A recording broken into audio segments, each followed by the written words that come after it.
Hello, today I'm going to make some gluten-free pizza dough, and it has been really hard to find really good gluten-free pizza, especially something that you can have at home and frozen and ready to go. So what I do is make 4 of these, put them in the freezer, and then I can have pizza anytime I want. This is not an advertisement, but this is the best pizza dough that I've found that's gluten-free with minimal ingredients, and it also says on the side that it is gluten-free, soy-free, corn-free, rice-free, potato-free, yeast-free, peanut-free, tree nut-free, egg-free, with asterisks, so if you make it with eggs, so if you put the eggs in, then it's not. Dairy-free, iodine-free, sugar-free, non-GMO, and kosher certified. The list of ingredients are tapioca starch, sea salt, oregano, onion, and garlic. Minimal ingredients makes it healthy, right? When you have all those lists of ingredients and there's a lot in there, not so healthy. The only thing you need to add is oil, eggs, and milk. That's it. So I'm going to show you real quick how to make this. It's simple though, you can follow the directions, but hey, it's fun to watch someone else make things. So, first thing that you need to do is cut a hole in the bag, put it in your bowl. Then, it does say to, I think, separate some things or mix some things ahead of time. I throw it just all in, and it always has come out really good.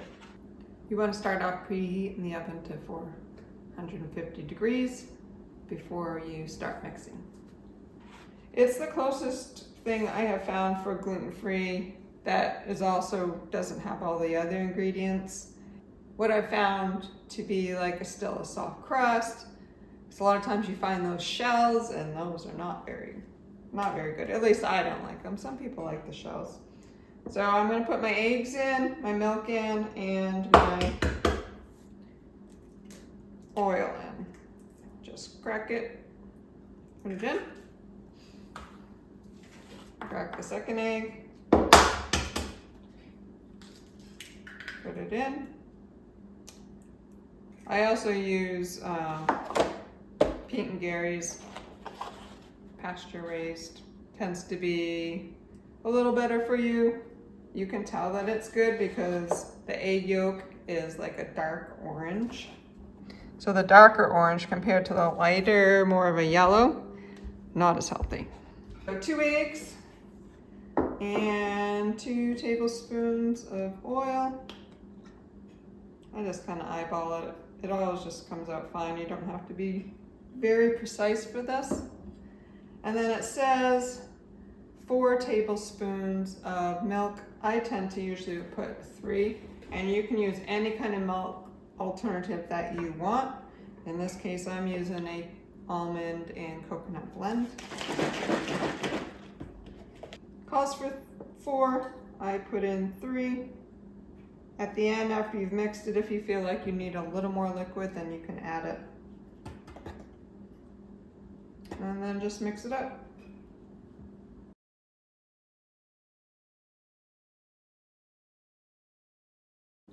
Once it's fairly mixed, then it's time to knead it. I believe I told you in my last cooking video that I was retired from education. So this is probably a good time for me to tell you that I was approached to apply for a position, so I have still in education again.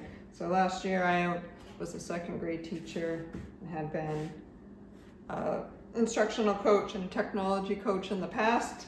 Now I am a literacy coach. So no more retirement for me. It was short-lived.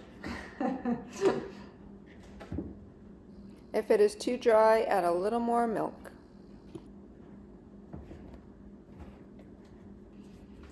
Take a look at that nice ball of dough. Next thing that I do is I take the dough and I put it into 4 balls and make mini pizzas with it. just break it in half, and then you break each half into 2 more halves.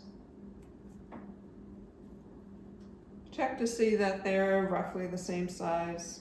Put them all next to each other and move some over to a different one if it doesn't look like they're all the same size.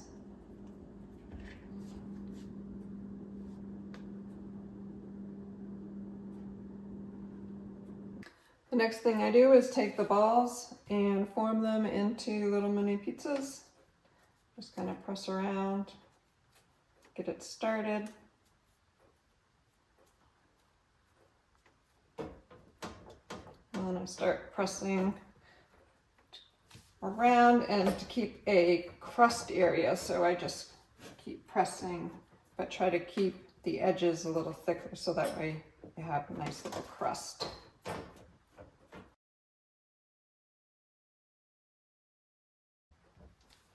So I rinse and repeat, do that 4 times. Sometimes I put some millet flour underneath them, especially if I'm going to put them in the pizza oven. I do that.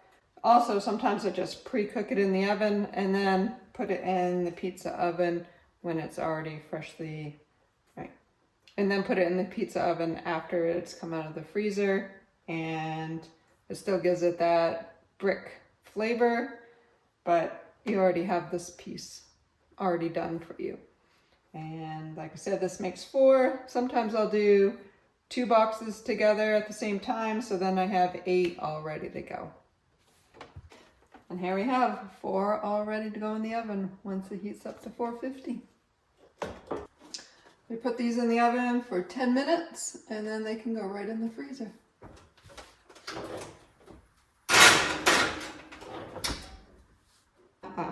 Here's one that I've already frozen and I'm taking it out of the freezer, and I'm gonna make a pizza and show you how I do that in my toaster oven. So put that on my tray, put a little sauce. Don't have to use sauce, make pizza any way that you would make it. This pizza I'm gonna make with a little bit of sauce, a little bit of pesto from my garden that I just finally put my greenhouse to rest for basil and tomatoes. I still have some kale growing out there. So some cheese, Manchego goat cheese. And then I'm gonna put a few onions. Spread those out nicely. Need a couple more. And then my mushrooms. And then a little pesto on top.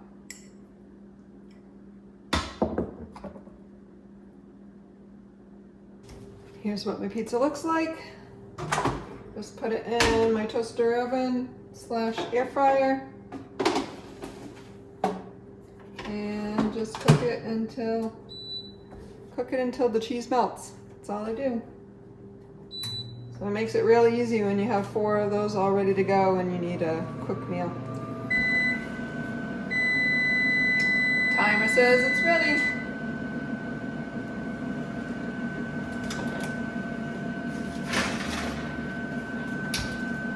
There you go. These are ready for the freezer now. Just put them in a container. Pop the lid on. And throw them in my freezer. I so wish that we could bring out the smell of this into your home. It smells yummy. And it looks ready now. There we go. Beautiful pizza. Put it on a plate.